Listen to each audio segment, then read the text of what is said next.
Very good morning to all of you. I am Shilpa और आप सबका स्वागत है आज फिर एक नए लेक्चर में। सो फ्रेंड्स, हम कर रहे हैं यूनिट 5 पेपर 2 कॉमर्स की। तो उसका हमने एक टॉपिक पूरा कर लिया है जो है मेजर ऑफ सेंट्रल टेंडेंसी। आज हम दूसरे टॉपिक को पूरा करने वाले हैं जो है हमारा measures of dispersion. So friends, इस टॉपिक को स्टार्ट करने से पहले एज यूजुअल हम अपने अफर्मेशन को एक बार दोहरा लेते हैं जो है हमारा net JRF June 2022 with AIR। सो इन्हीं सभी पॉजिटिविटी के साथ चलिए आज के लेक्चर की शुरुआत करते हैं। सो आज का हमारा टॉपिक है मेजर्स ऑफ डिस्पर्जन। तो हमें समझना जरूरी है कि डिस्पर्जन क्या होता है, डिस्पर्जन का एक्चुअल मीनिंग क्या है। सो डिस्पर्जन क्या है कि आपने देखा मेजर ऑफ सेंट्रल टेंडेंसी में हमने क्या किया, एक एवरेज वैल्यू कैलकुलेट की। वो एवरेज वैल्यू एक single value is the representative of the whole data. So but sometimes what happen कि एक वो जो सिंगल वैल्यू हमने कैलकुलेट किया that is not enough to describe the whole data. कि ये भी हो सकता है कि दो डाटा सेट्स आपको गिवन है और दोनों का सेम मीन है, दोनों का एक सेम एवरेज आ रहा है, लेकिन दोनों डाटा सेट अपने आप में बहुत अलग हो सकते हैं। सो यहाँ पर हमें एग्जैक्टली जानने के लिए कि कितना डाटा सेट्स में वेरिएबिलिटी है, कितना उनमें स्प्रेडनेस है, वो हम कैलकुलेट करते हैं डिस्पर्जन से। तो डिस्पर्जन का मीनिंग अपने आप में क्या है, डिस्पर्जन का मीनिंग है बिखरा हुआ, बिखराव कितना है, वेरिएबिलिटी कितनी है, वो होता है आपका डिस्पर्जन। सो डिस्पर्जन का मीनिंग मैं यहाँ पे एक बार नोट कर देती हूँ। डिस्पर्जन का मीनिंग है यहाँ पे आपका बिखराव यानी कि स्प्रेडनेस, वेरिएशन जो यहाँ पे हमें गिवन है वेरिएबिलिटी में। एक सेकेंड यहाँ पे मैं नोट कर देती हूँ उसको। डिस्पर्जन वेरिएबिलिटी मतलब स्प्रेडनेस, यहाँ पे स्प्रेडनेस कितना है। सो जितना स्प्रेड होगा इसका मतलब उतना डिस्पर्जन उनमें ज्यादा है। सो मेजर ऑफ डिस्पर्जन क्या करते हैं, measure of dispersion indicates the scattering of data, यानी it is given indicates the scattering of data कि डाटा कितना बिखरा हुआ। बिखरा हुआ कहां से है, बिखरा हुआ मतलब अपने आप में और मेन वैल्यू से। तो यहाँ पे हम क्या करेंगे, यहाँ पे दो चीजें हम नोट करेंगे। फर्स्ट, वेरिएशन ऑफ आइटम कहां पे, अमंग देमसेल्व्स, कि जितने भी आइटम डाटा सेट में आपको गिवन है 10 आइटम है तो वो एक दूसरे से कितनी अलग अलग है, कितनी दूर है। दूसरा, variation of items around an average, variation of items around an average, कि वो एवरेज से कितनी दूर है, एवरेज से कितनी डिफरेंट है, एवरेज से कितनी वेरिएबिलिटी है। सो यहाँ पे हमें जो गिवन है एक बार उसको रीड आउट करते हैं। It explains the disparity of data from one another, यानी कि डाटा सेट्स में जितनी आइटम है वो एक दूसरे से कितनी अलग अलग है, उनकी डिस्पैरिटी को ये यहाँ पे बताता है। It explains the disparity of data from one another delivering a precise view of their distribution. So majorly हम यहाँ पे क्या कर रहे हैं कि हम ये देख रहे हैं कि वो डिस्ट्रीब्यूटेड कैसे है। सो उसका प्रिसाइज व्यू कौन देता है, उसका प्रिसाइज व्यू देता है हमारे measures of dispersion. The measures of dispersion display and gives us an idea about the variation and the central value of an individual item. यानी कि एक डाटा सीरीज आपको गिवन है जिसमें 10 डाटा हो सकते हैं, 50 हो सकते हैं, 100 हो सकते हैं, 1000 हो सकते हैं। तो ये बताता है कि उनकी स्कैटर्डनेस कैसे है, उनकी वेरिएबिलिटी कैसे है, उनका बिखराव कैसे है। दिस इज योर एक सेंट्रल हम लोग वैल्यू लेके चलते हैं। This is the central value, ठीक है। ये हमने यहाँ पे सेंट्रल वैल्यू मार्क कर ली है। इस सेंट्रल वैल्यू के अराउंड अगर ये डाटा ऐसे है तो ये क्या है, यहाँ पे ये कम डिस्पर्स्ड है, लेकिन this is the central value और आपका डाटा है कहीं पे ऐसे ऐसे ऐसे है। तो ये क्या है, यहाँ पे आपका डिस्पर्जन बहुत ज्यादा है कि सेंट्रल वैल्यू से दूर दूर तक डाटा का बिखराव आप यहाँ पे देख रहे हैं। और ये वाले में ये आपका फर्स्ट सिचुएशन है, आपकी सेकंड सिचुएशन। तो फर्स्ट सिचुएशन में हम देख रहे हैं कि जो भी सारे डाटा आइटम्स है they are scattered around the mean value, और जो भी आपका एक एवरेज आया है। और यहाँ पे आप क्या देख रहे हैं कि ये आपका एवरेज है और डाटा कहाँ बिखरा हुआ है, आपका डाटा यहाँ तक बिखरा हुआ है। So here is a more dispersion, so dispersion हमें बताता है। फिर आगे गिवन है dispersion is the extent to which values in a distribution differs from the average of the distribution. ये जो मैंने एग्जांपल अभी कोट करके आपको बताया, this is the same. It gives us an idea about the extent to which individual item vary from one another and from the central value. जो ये point हमने यहाँ पे मेंशन किए हैं कि variation of items among themselves and variation of item around an average. So आपको यहाँ पे की पॉइंट क्या नोट करना है, डिस्पर्जन क्या है, डिस्पर्जन इज अ स्कैटर्डनेस को मेजर करने का एक इंस्ट्रूमेंट है। स्कैटर्डनेस किसकी, डाटा सेट्स की among themselves and around an average. तो ये 3 पॉइंट आप यहाँ पे मार्क कर लीजिएगा। So moving to the next, हम यहाँ पे देखते हैं कि टाइप ऑफ डिस्पर्जन कितने होते हैं। उससे पहले मैं एक चीज आपको बताना चाह रही हूं कि डिस्पर्जन की वैल्यू कभी भी आपकी नेगेटिव में नहीं आएगी। सो द वैल्यू यहाँ पे मैं मेंशन कर रही हूं, the value can never be negative. Value, ये भी आप अपने नोट्स में नोट कर लीजिए, value can never be negative, यानी कि डिस्पर्जन की वैल्यू कभी भी नेगेटिव नहीं होगी। ये आइदर 0 होगी और प्लस होगी। इसको आप नोट कर लीजिए कि डिस्पर्जन की वैल्यू कभी भी 0 नहीं होती है, इट इज आइदर प्लस, और अगर डिस्पर्स नहीं है डाटा तो आपकी वैल्यू हमेशा होगी 0। I hope this is clear, ये आपको क्लियर हो गया होगा। Now coming to the types of measures of dispersion. Disperse को मेजर करने के कितने तरीके हैं, तो यहाँ पे 2 तरह के डिस्पर्जन मेथड स्टैटिस्टिक्स में हमें गिवन है। First one is your absolute measure of dispersion and second one is relative measure of dispersion. Absolute measure of dispersion क्या बताता है, एब्सोल्यूट मेजर मतलब एब्सोल्यूट, एब्सोल्यूट का कीवर्ड हम नोट करेंगे यहाँ पे, इन द सेम यूनिट, यानी कि जिसमें डाटा आपका एक्सप्रेस है।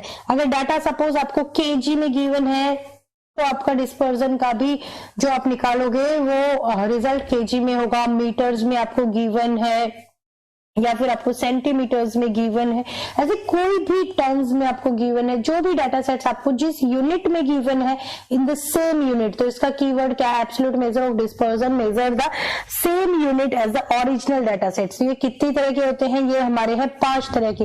First one is range, second is standard deviation, third is quartile deviation, fourth is mean deviation and fifth is variance. So इन 5 के बारे में हम डिटेल में पढ़ेंगे। So moving to the next है आपका relative measure of dispersion. Relative measure of dispersion क्या है, ये विदाउट यूनिट वैल्यू कैलकुलेट करते हैं। विदाउट यूनिट मतलब यहाँ पे इनकी कोई यूनिट नहीं है। जैसे हमने पिछले देखा एब्सोल्यूट की क्या यूनिट है कि जो आपको क्वेश्चन में गिवन है वही उसी में ये कैलकुलेट होगा, लेकिन यहाँ पे इसकी कोई लिमिट नहीं है। इनको बोला जाता है विदाउट यूनिट्स। इनको यूनिट्स में ये आइदर रेशो और परसेंटेज के फॉर्म में इनको एक्सप्रेस किया जाता है। ये मार्क कर लीजिए, यहाँ पे they are expressed in the form of ratio और परसेंटेज। और इनको क्या बोला जाएगा, इनको बोला जाता है कोफिशिएंट। इनको क्या बोला जाएगा, इनको बोला जाएगा coefficient of dispersion. So these are the coefficient of dispersion. तो जहां पे आपको गिवन है कि अगर कोफिशिएंट अगर आपको गिवन है तो कोफिशिएंट की अपनी कोई यूनिट नहीं होती, they are expressed in the term of ratio और percentage is the keyword here. और ये जितने भी हमने पिछले पढ़े हैं कि ये रिलेटिव मेजर कितने हैं, उनके जो सबके कोफिशिएंट बनेंगे, coefficient of range, coefficient of variance, coefficient of standard deviation, coefficient of quartile deviation, coefficient of mean deviation.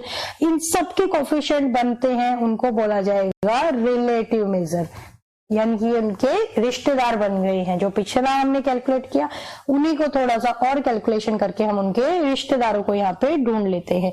So these are the 2 types of measures of dispersion.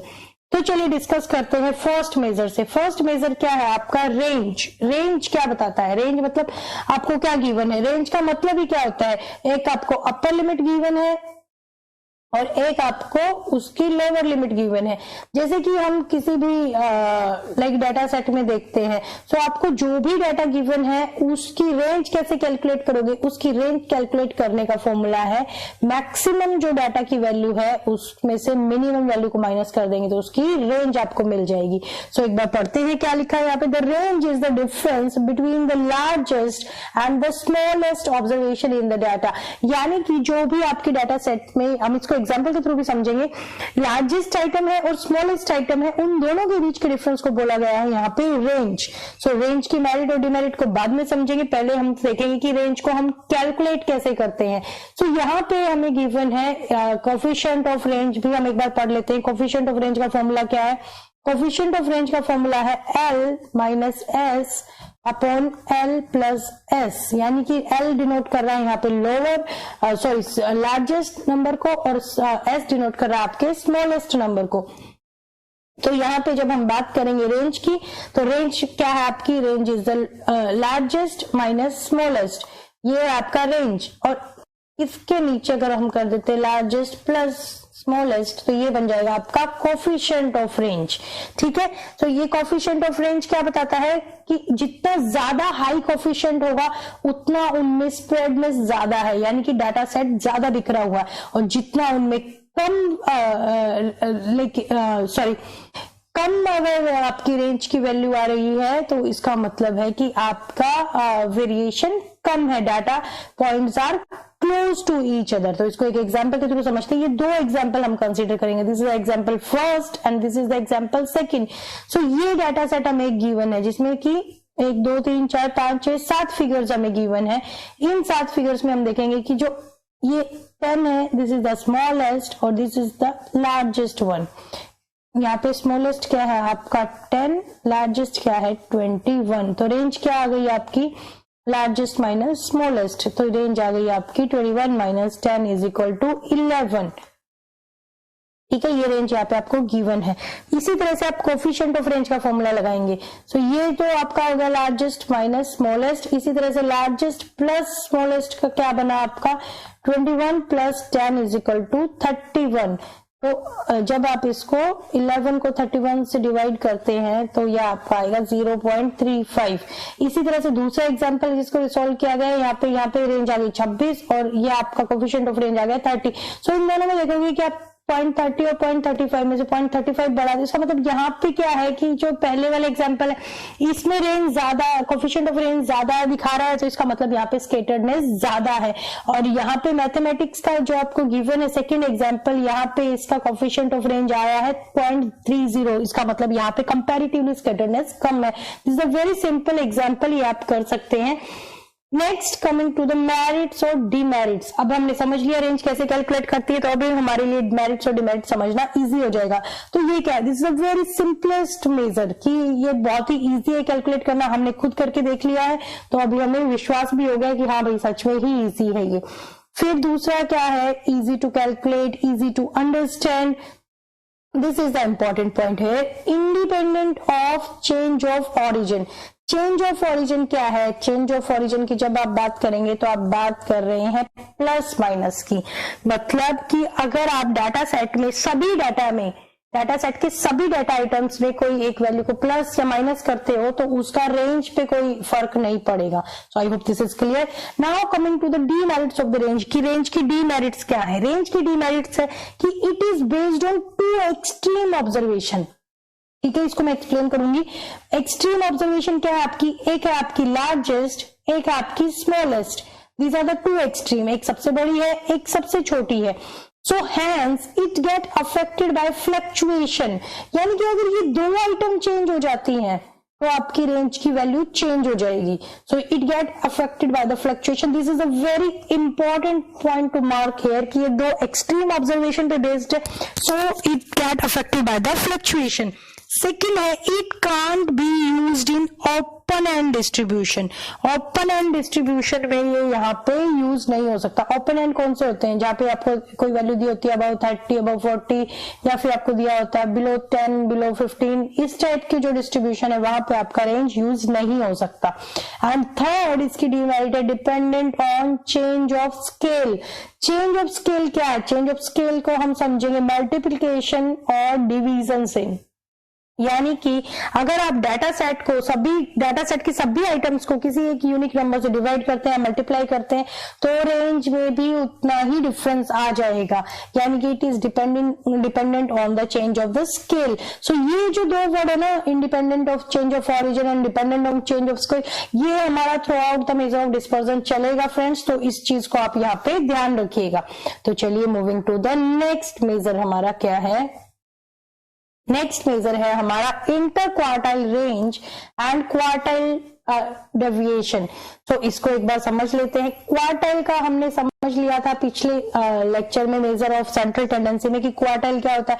Quartile आपकी series को divide करता है 4 equal parts में। तो जहां पे आप quartile की बात करेंगे, इसका मतलब आप 4 की बात कर रहे हैं, उसमें हम 3 क्वार्टाइल कैलकुलेट करते हैं, क्वार्टाइल 1, क्वार्टाइल 2 एंड क्वार्टाइल 3।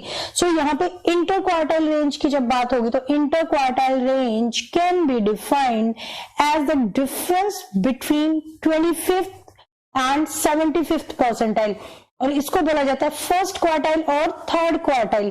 यानी कि यहाँ पे जब क्वार्टाइल 3 में से हम क्वार्टाइल 1 को माइनस कर देते हैं तो ये आ जाता है आपका इंटर क्वार्टाइल रेंज। तो इस पॉइंट को आप यहाँ पे नोट कर लीजिए। इंटर क्वार्टाइल रेंज अगर आपसे पूछा जाए तो आप क्या बताएंगे, यहाँ पे Q3 माइनस Q1 यानी क्वार्टाइल 3 माइनस क्वार्टाइल 1। क्वार्टाइल 3 क्या डिनोट करता है आपके, क्वार्टाइल 3 डिनोट करता है 75 परसेंटाइल, और क्वार्टाइल 1 डिनोट करता है आपकी 25th percentile. I hope this is clear. अभी वहां पे हमें निकालना है क्वार्टाइल डेविएशन। क्वार्टाइल डेविएशन कैसे निकालेंगे, अगर आप इसका हाफ कर देते हैं, अगर आप इसका हाफ कर देते हैं तो आपका आ जाएगा क्वार्टाइल डेविएशन। क्वार्टाइल डेविएशन को और क्या बोला जाता है, इसको बोला जाता है सेमी इंटर क्वार्टाइल डेविएशन। जो हमने इंटर क्वार्टाइल रेंज ऊपर पड़ी है, इसका हाफ कर दिया, वो बन गई सेमी। तो क्वार्टाइल डेविएशन क्या बन गया आपका, सेमी। तो चलिए एक बार समझेंगे इसकी मेरिट्स और डीमेरिट्स क्या है। ये बहुत सिंपल है कैलकुलेट करने के लिए फ्रेंड्स। तो आपको पता होना चाहिए कि क्वार्टाइल 3 कैसे कैलकुलेट करते हैं। क्वार्टाइल 3 कैलकुलेट करने के लिए हम क्या करते हैं, जब हमारे पास सीरीज गिवन है, नॉर्मल हमारे पास कोई भी इंडिविजुअल या डिस्क्रीट सीरीज गिवन है, तो हम उसमें क्या करते हैं, हम करते हैं उसमें n1 प्लस 4। जो ये 4th आइटम है ये है आपकी क्वार्टाइल 1। इसी तरह से अगर आपको क्वार्टाइल 3 कैलकुलेट करना है तो आप इसको 3 से मल्टीप्लाई कर देते हैं, तो ये आपको कैलकुलेशन करनी आती है। This is the n1 n plus 1, ठीक है। तो ये कैलकुलेशन करनी आती है हमें पहले से ही, पिछले लेक्चर से ही हमें पता है, तो हमारे लिए क्वार्टाइल डेविएशन निकालना कोई मुश्किल नहीं है। तो इसकी मेरिट्स डिमेरिट्स क्या, all the drawbacks of range are overcome by the quartile deviation. यानी कि जो भी रेंज की डिमेरिट्स थी वो सब क्वार्टाइल डेविएशन ने ओवरकम कर दी है, यानी कि वो क्वार्टाइल डेविएशन में इंक्लूड नहीं होती है। फिर हम देखेंगे this is independent of change of origin. Change of origin हमने पिछले लेक्चर में, पिछली स्लाइड में हमने समझ लिया था। चेंज ऑफ ओरिजिन है आपका प्लस माइनस। अगर डाटा आइटम को हमने प्लस माइनस कर दिया तो उसका क्वार्टाइल रेंज पे कोई फर्क नहीं पड़ेगा। This is independent. एंड फिर उसकी सबसे बड़ी डिसएडवांटेज क्या थी रेंज की, कि वो ओपन एंड क्लासिफिकेशन के लिए यूज नहीं हो सकता। While this quartile deviation can be used for the open and classification, जो बिलो और अबव वाला मैंने आपको बताया था। फिर इसकी डिमेरिट्स है। डिमेरिट्स क्या, it ignores 50% of data. Obviously ये 50% डाटा को इग्नोर कर देता है। ये क्या करता है कि ये बीच बीच का ही डाटा उठाता है। अगर आप इसको देखोगे तो ये 75th है, ये 25th है, तो ये जो आएगा इसका रेंज आएगा 50 परसेंटाइल। तो ये 50th परसेंटाइल को ही उठा रहा है, जो बाकी 50 डाटा बच गया उसको ये अवॉइड कर देता है।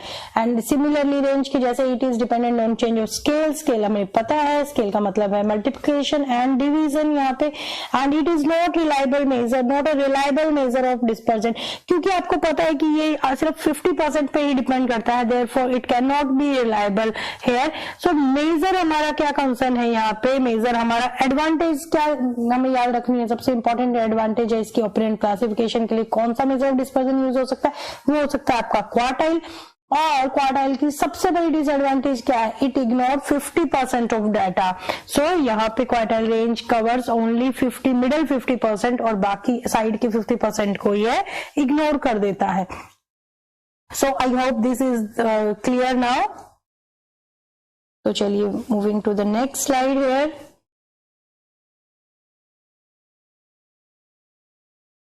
कोफिशिएंट ऑफ क्वार्टाइल डेविएशन क्या कहेंगे, कोफिशिएंट को क्या बोला जाएगा, अभी हमने फर्स्ट स्लाइड में पढ़ा था। कोफिशिएंट क्या है, कोफिशिएंट है आपका रिलेटिव मेजर।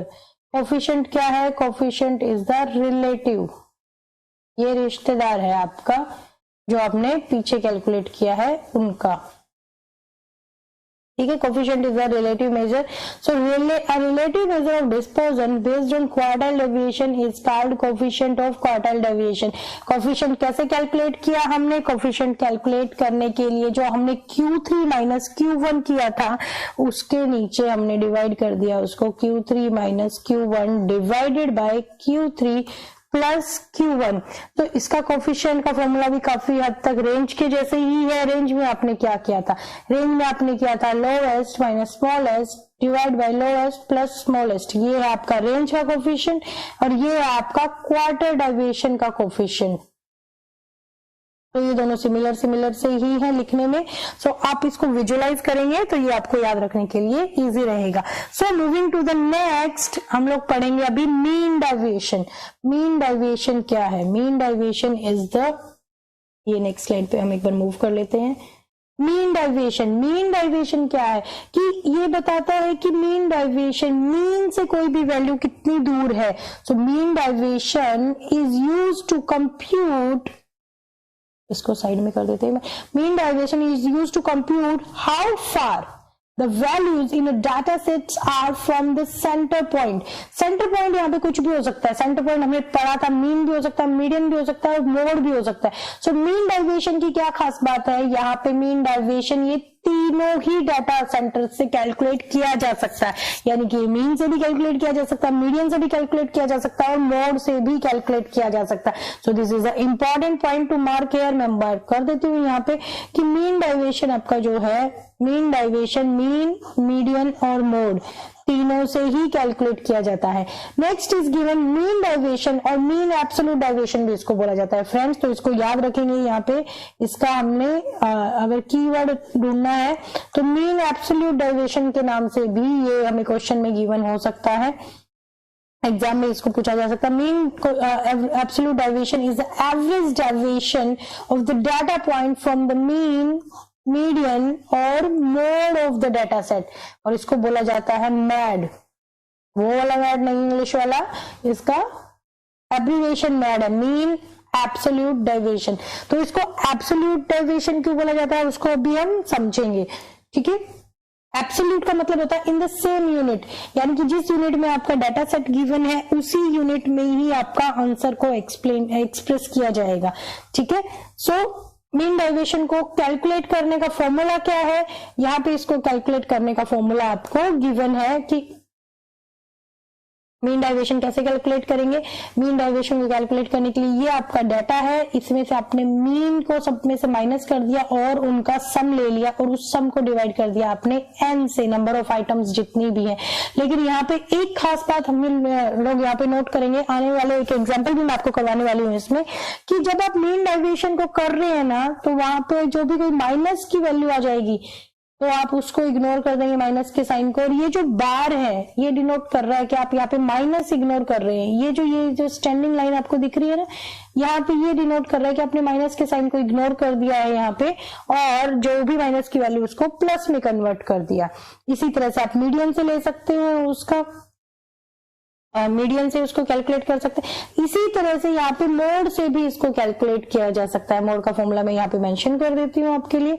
मोड का फॉर्मूला क्या रहेगा आपका यहाँ पे, summation x minus mode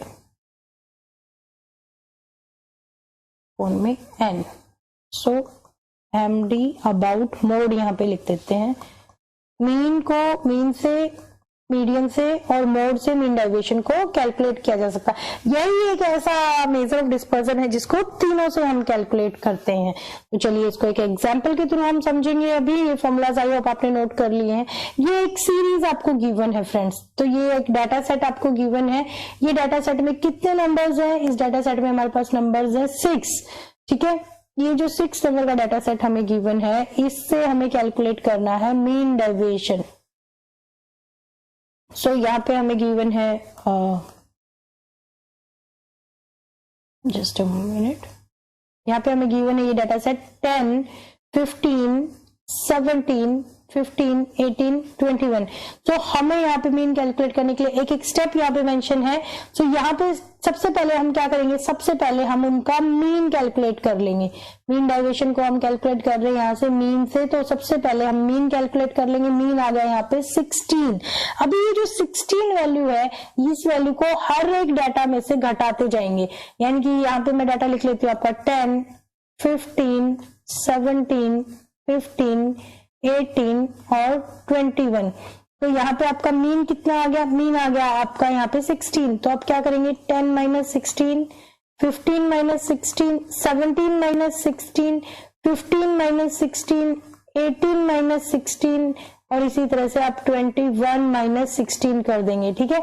so यहाँ पे जो वैल्यूज आएंगी वो आपके आएंगी -6, -1, 1, -1, 2 एंड 5।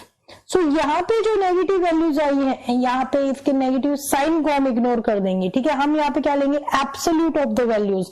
तो हम डायरेक्टली इनको लेंगे 6, 1, 1, 1, 2, 5 और इनका सम कर लेंगे। यहाँ पे इनका सम आ गया 16 और इस 16 को हम यहाँ पे डिवाइड कर देंगे। 16 डिवाइड बाय n। n कितनी फिगर्स है हमारे पास? 6। तो आपका मीन डेविएशन आ गया यहाँ पे 2.67। तो फ्रेंड्स आई होप ये एग्जांपल मैंने डिटेल में आपको एक्सप्लेन किया तो आपको समझ में आ गया रहेगा।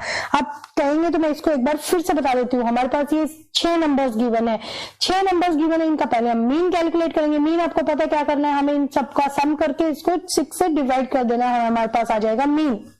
अभी जो ये मीन वैल्यू है, इनको एक सब्सट्रैक्ट करना है इसमें से। तो इसको सब्सट्रैक्ट करके हमारे पास ये नेगेटिव वैल्यूज आती हैं। अभी इन नेगेटिव वैल्यू को हमें एब्सोल्यूट में कन्वर्ट करना है। So this third point is very important here, we take the absolute of the values. यहाँ पे हमने क्या किया है? जो माइनस वैल्यूज है उनको प्लस में कन्वर्ट कर दिया और उन सबका सम ले लिया। उस सबके सम को हमने डिवाइड कर दिया है 16 को n से, यानी 16 डिवाइड बाय 6। तो ये हमारे पास मीन वैल्यू, मीन डेविएशन आ गया 2.67, ठीक है। So I hope this is very clear. ये है mean deviation about the mean. इसी तरह से हम अगर मीडियन से कैलकुलेट करना चाहे तो इसको मीडियन से कैलकुलेट कर सकते हैं, मोड से कैलकुलेट करना चाहे तो मोड से कैलकुलेट कर सकते हैं। So mean deviation is the only one जिसको हम तीनों से कर सकते हैं। So next coming to the coefficient of mean deviation. Coefficient यहाँ पे क्या होगा? कोफिशिएंट को कैलकुलेट करने के लिए हम क्या करेंगे? कोफिशिएंट को कैलकुलेट करने के लिए हम मीन डेविएशन जो भी आया है उसको डिवाइड कर देंगे मीन से, ठीक है। जैसे पिछले जो हमें एग्जाम्पल गिवन था, जस्ट अ मिनट, हाँ मैं पिछली स्लाइड पे जा रही हूं। अभी पिछली स्लाइड पे हमारा मीन है 16 और हमारा मीन डेविएशन आया 2.67। तो इसको हम इस वाले एग्जाम्पल में नोट कर लेंगे। हमारा मीन डेविएशन आया है, हमारा मीन डेविएशन आया है 2.67 और मीन है हमारा 16। तो इसको हम अगर हम परसेंटेज की फॉर्म में एक्सप्रेस करेंगे तो इसको 100 से मल्टीप्लाई करके एज अ परसेंटेज हम इसका कैलकुलेट कर लेंगे कोफिशिएंट। इसी तरह से अगर हमने मीडियन से किया है तो mean deviation divide by median, और इसी तरह से अगर हमने मोड से किया है तो इसका कोफिशिएंट निकालने के लिए इसको हम मोड से डिवाइड कर देंगे। I hope this is clear. आपको कोफिशिएंट ऑफ मीन डेविएशन यहाँ पे क्लियर हो गया है। Now moving to the next slide, हमें करना है इसके मेरिट्स एंड डिमेरिट्स। तो मेरिट्स क्या है? हमने देखा कि this is very easy to calculate. हमने एक कुछ ही मिनट्स में इसको समझ लिया है, very simple to understand. Next is it does not get exactly और extremely affected by the outliers. जो ये हमने पढ़ा, आउटलायर से कौन इफेक्ट होता है सबसे ज्यादा? रेंज। तो रेंज के ऊपर आउटलायर्स का सबसे ज्यादा इम्पैक्ट पड़ता है, मीन डेविएशन के ऊपर आउटलायर्स का इतना इम्पैक्ट नहीं पड़ेगा। It is widely use in business and commerce में हम इसको यूज करते हैं। It has the least sample fluctuation, यानी कि अगर सैंपल नंबर ऑफ सैंपल्स हमने घटा दिया बढ़ा दिए तो उसका इसके ऊपर कम से कम इफेक्ट पड़ेगा। ऐसा नहीं है कि इफेक्ट नहीं पड़ेगा, इफेक्ट तो डेफिनेटली पड़ेगा, लेकिन एक कम इफेक्ट पड़ेगा as compare to other statistical measures. Next comes your it is good comparison measure. It is based on deviation from the mid values, यानी कि यहाँ पे आप कोई एवरेज लेते हैं। एवरेज हमने देखा मीन हो सकता है, मीडियन हो सकता है, या फिर मोड भी हो सकता है। तो ये मिड वैल्यू से इनका डेविएशन से हम इसको कैलकुलेट करते हैं। तो ये गुड कंपैरिजन मेजर टूल है। यहाँ पे डीमेरिट्स क्या है मीन डेविएशन की? Mean deviation is not capable of further algebraic treatment, यानी कि यहाँ पे इसको फर्दर और कुछ इसका यूज नहीं हो सकता, इस पे कोई फर्दर अलजेब्रिक ट्रीटमेंट नहीं हो सकती मीन डेविएशन पे। आगे हम आने वाले लेक्चर्स में पढ़ेंगे कि स्टैंडर्ड डेविएशन एक ऐसा है जिसके ऊपर फर्दर अलजेब्रिक ट्रीटमेंट पॉसिबल है। फिर next it is not rigidly defined as it can be calculated with respect to mean, median और mode। यहाँ पे ये क्या बता रहा है कि इसको दृढ़ता से नहीं डिफाइन किया जाता है कि एक डाटा सेट गिवन है, आपने उसका मीन डेविएशन कैलकुलेट किया, मीन से दूसरे बंदे ने उसका कैलकुलेट कर दिया, मीडियन से तीसरे ने उसका कैलकुलेट कर दिया, मोड से। सो जो एक मीन डेविएशन है जो सेम डाटा आइटम से बिलोंग करता है उसमें भी डिफरेंस आ सकता है, क्योंकि इसको कैलकुलेट करने के नंबर ऑफ वेज है। तो अलग अलग जो भी स्टैटिस्टिक के पर्सन्स है उनको अलग अलग तरीके से यूज करके वहां पे कंफ्यूजिंग रिजल्ट यहाँ पे डिराइव हो सकता है। इसकी वजह से ये थोड़ा सा रिलायबल नहीं है। Sociological studies rarely use this measure to analyse data, कि जो सोशियोलॉजिकल स्टडीज है वो इस डाटा मेजर को कम से कम यूज करती है, वो शायद कभी यूज नहीं करती हैं इसको। Negative and positive signs are ignored. This is the very important point to mention है कि इसमें क्या करते हैं हम लोग, उनका एब्सोल्यूट लेते हैं। यहाँ पे हमने ये जो बार लगाए हैं इसकी वजह से हम नेगेटिव साइंस को यहाँ पे इग्नोर कर देते हैं और उसको भी पॉजिटिव में कन्वर्ट कर लेते हैं। So this lead to inaccuracies in the result. Definitely जहाँ पे नेगेटिव के साथ आप पॉजिटिव को प्लस करते हो तो आपका रिजल्ट कुछ अलग आएगा, लेकिन अगर आपने सारे नेगेटिव साइंस ही खत्म कर दिए हैं तो आपका कुछ अलग ही रिजल्ट निकल के आ रहा है। So this is one of the major weakness of this mean deviation. So यहाँ पे हमने समझ लिया है फ्रेंड्स की मीन डेविएशन क्या है, कैसे कैलकुलेट करते हैं, उसकी मेरिट्स और डिमेरिट्स क्या है। इसके आगे हमें पढ़ना है अभी स्टैंडर्ड डेविएशन। जो स्टैंडर्ड डेविएशन इतना इंपॉर्टेंट है आपके एग्जाम के लिए कि हर बार स्टैंडर्ड डेविएशन में से आइदर न्यूमेरिकल और इवन स्टेटमेंट बेस्ड क्वेश्चन भी आजकल पूछे जा रहे हैं। तो इसको हम डिटेल में स्टडी करेंगे। तो इसको हम डिटेल में अभी स्टडी नेक्स्ट वीडियो में करने वाले हैं, जो कि इसके तुरंत बाद में इसको शूट करने वाली हूँ और आपको एक साथ ही दोनों वीडियोस अवेलेबल करवा दी जाएंगी। So friends, thank you for watching till now.